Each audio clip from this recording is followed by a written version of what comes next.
Bismillahirrahmanirrahim. Assalamualaikum warahmatullahi wabarakatuh. Pertama-tama marilah kita panjatkan puja dan puji syukur atas kehadirat Allah Subhanahu wa taala yang telah memberikan kita nikmat iman serta kesehatan sehingga kita masih bisa melakukan aktivitas sehari-hari dan melakukan kegiatan pembelajaran secara online atau daring.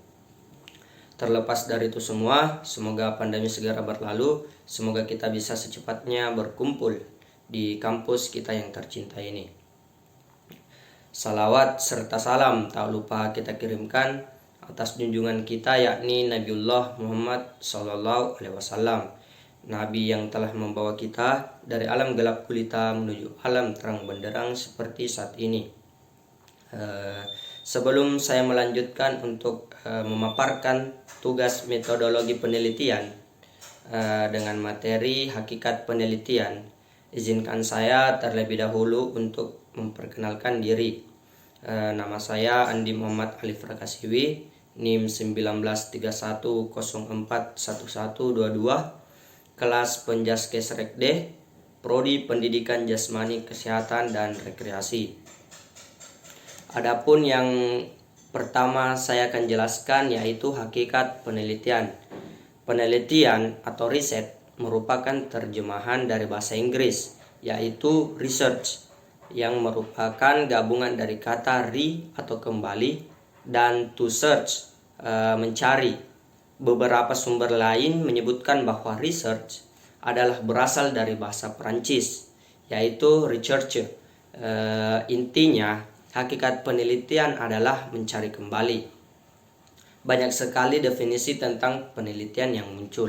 Salah satu yang cukup terkenal adalah menurut Webster's New Collegiate Dictionary yang mengatakan bahwa penelitian adalah penyidikan atau pemeriksaan secara bersungguh-sungguh, khususnya investigasi atau eksperimen yang bertujuan menemukan dan menafsirkan fakta, revisi atas teori atau dalil yang telah diterima. T. Hillway dalam bukunya berjudul Introduction to Research menambahkan bahwa penelitian adalah studi yang dilakukan seseorang melalui penyelidikan yang hati-hati dan sempurna terhadap suatu masalah sehingga diperoleh pemecahan yang tepat terhadap masalah tersebut. Ilmuwan lainnya bernama Woody memberikan gambarannya bahwa penelitian adalah metode menemukan kebenaran yang dilakukan dengan critical thinking atau berpikir kritis. Penelitian bisa menggunakan metode ilmiah atau non-ilmiah. Pencarian kebenaran secara ilmiah dan non-ilmiah sudah saya bahas di artikel Hakikat Kebenaran. Tapi kalau kita lihat dari definisi di atas, penelitian banyak bersinggungan dengan pemikiran kritis, rasional, logis atau nalar, dan analitis, sehingga akhirnya penggunaan metode ilmiah atau scientific method adalah hal yang jamak dan disepakati umum dalam penelitian. Metode ilmiah juga dinilai lebih bisa diukur, dibuktikan, dan dipahami dengan indera manusia. Penelitian yang menggunakan metode ilmiah disebut dengan penelitian ilmiah atau scientific research. Ketidakpuasan manusia terhadap cara-cara non-ilmiah atau unscientific membuat manusia menggunakan cara berpikir deduktif dan induktif. Kemudian orang mulai memadukan cara berpikir deduktif dan induktif, di mana perpaduan ini disebut berpikir relektif atau reflective thinking. Diperkenalkan oleh John Dewey yang akhirnya menjadi dasar metode penelitian ilmiah. Tahapannya adalah seperti berikut, yaitu yang pertama terbagi menjadi 6 bagian. Yang pertama itu the felt need, yang kedua the problem, yang ketiga the hypothesis, yang keempat collection of data as evidence, yang kelima concluding belief, yang keenam general value of the conclusion. Yang pertama di sini adalah the felt need, yaitu adanya suatu kebutuhan. Seseorang merasakan adanya suatu kebutuhan yang menggoda perasaannya sehingga dia berusaha mengungkapkan kebutuhan tersebut. Yang kedua, the problem atau menetapkan masalah. Dari kebutuhan yang dirasakan pada tahap the felt needs di atas, diteruskan dengan merumuskan, menempatkan, dan membatasi permasalahan kebutuhan. Penemuan terhadap kebutuhan dan masalah boleh dikatakan parameter yang sangat penting dan menentukan kualitas penelitian. Studi literatur, diskusi, dan pembimbingan dilakukan sebenarnya untuk mendefine kebutuhan dan masalah yang akan diteliti.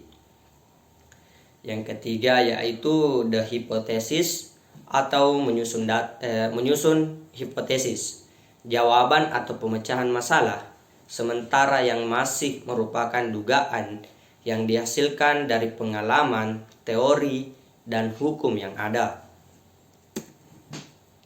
Yang keempat yaitu collection of data as evidence, atau merekam data untuk pembuktian.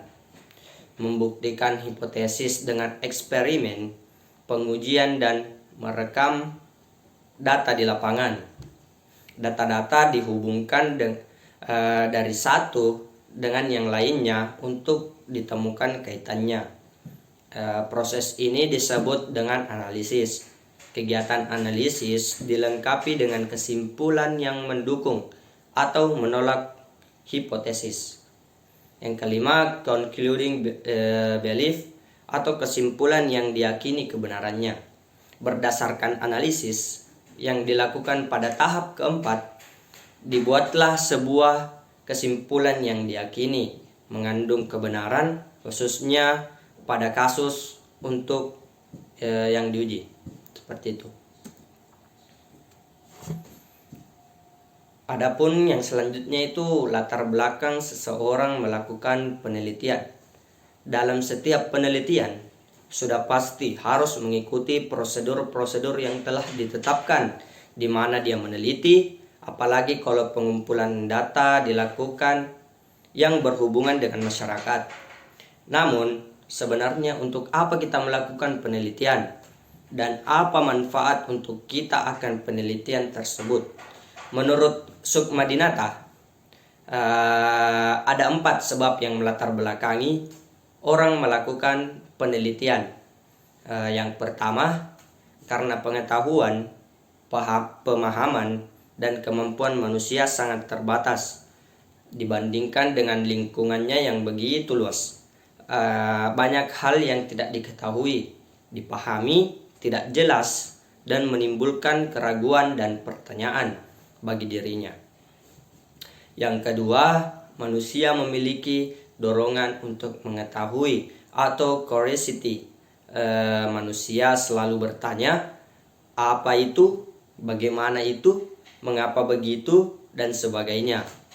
Bagi kebanyakan orang, jawaban-jawaban sepintas dan sederhana mungkin sudah memberikan kepuasan, tetapi bagi orang-orang tertentu, para ilmuwan, peneliti, dan para pemimpin, dibutuhkan jawaban yang lebih mendalam, lebih rinci, dan komprehensif.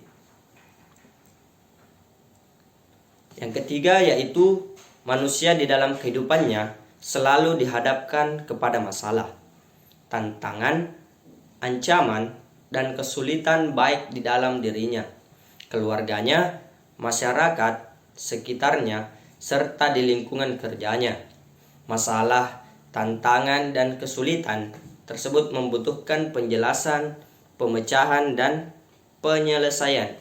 Tidak semua masalah dan kesulitan dapat segera dipecahkan. Masalah-masalah yang pelik sulit dan kompleks, membutuhkan penelitian untuk pemecahan dan penyelesaiannya. Yang keempat itu manusia merasa tidak puas dengan apa yang telah dicapai, dikuasai, dan dimilikinya. Ia juga selalu ingin lebih baik, lebih sempurna, lebih memberikan kemudahan, selalu ingin menambah dan meningkatkan kekayaannya, dan terutama itu fasilitas hidupnya. Seperti itu. Adapun yang selanjutnya yaitu arti dari etika penelitian. Menurut Setiawan, etika adalah konsep yang mengarah pada perilaku yang baik dan pantas berdasarkan nilai-nilai norma, moralitas, pranata, baik kemanusiaan maupun agama. Etika mengandung 3 pengertian sebagai berikut.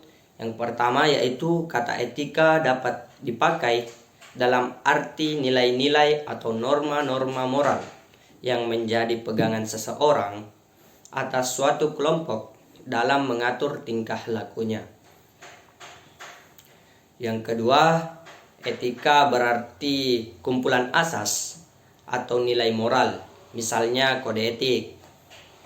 Yang ketiga, etika merupakan ilmu tentang yang baik atau yang buruk yang diterima dalam suatu masyarakat. Selanjutnya yaitu persoalan dan jenis-jenis etika penelitian. Persoalan etika penelitian. Dalam penelitian kualitatif, salah satu ciri utamanya adalah orang sebagai alat atau instrumen untuk mengumpulkan data. Ini dapat dilakukan dalam pengamatan berperan serta, wawancara mendalam, pengumpulan dokumen, foto, dan sebagainya. Semua metode ini pada dasarnya menyangkut hubungan peneliti dengan orang atau subjek lainnya. Pada orang-orang yang hidup dalam masyarakat biasanya adalah ada sejumlah peraturan, norma agama, nilai sosial, hak dan nilai pribadi, adat kebiasaan, tabu dan semacamnya yang hidup dan berada di antara mereka. Adapun persoalan etika yang akan timbul apabila peneliti tidak menghormati, tidak mematuhi, tidak mengindahkan nilai-nilai masyarakat dan pribadi tersebut, sementara si peneliti tetap berpegang teguh pada latar belakang, norma, adat, kebiasaan, dan kebudayaannya sendiri dalam menghadapi situasi dan konteks latar penelitian tersebut. Jika hal ini terjadi, maka benturan nilai, konflik, frustasi, dan semacamnya dapat diramalkan akan datang. Akibatnya besar sekali pengaruhnya pada kemurnian pengumpulan data.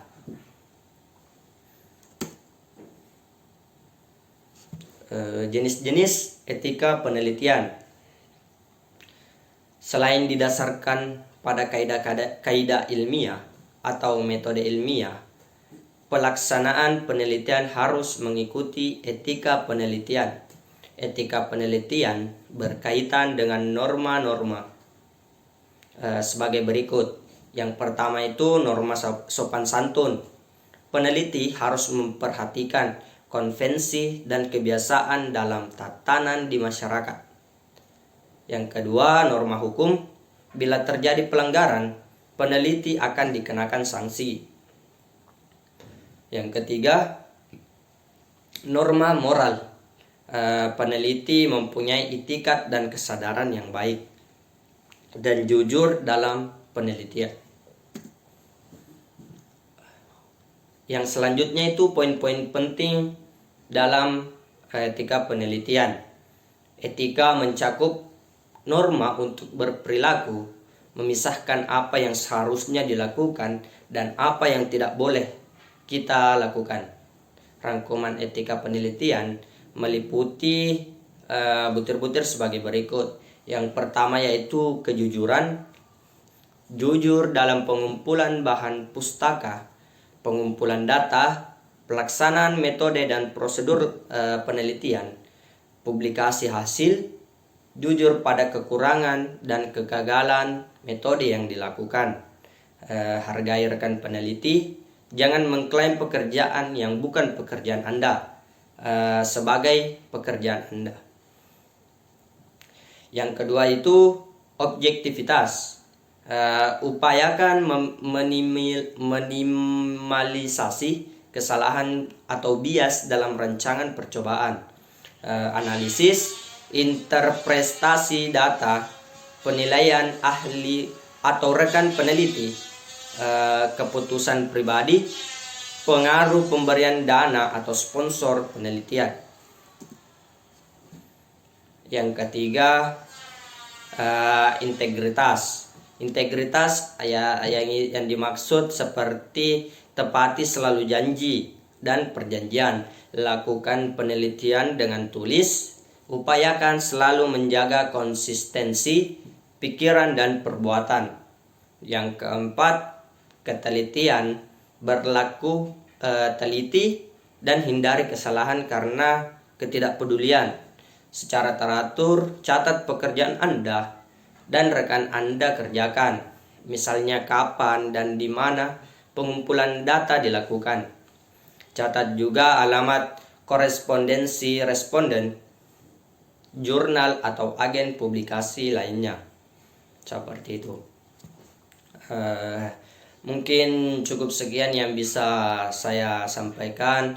Kurang dan lebihnya mohon dimaafkan. Jika ada kesalahan itu datangnya dari saya dan yang benar itu datangnya dari Allah. Cukup sekian. Wassalamualaikum warahmatullahi wabarakatuh.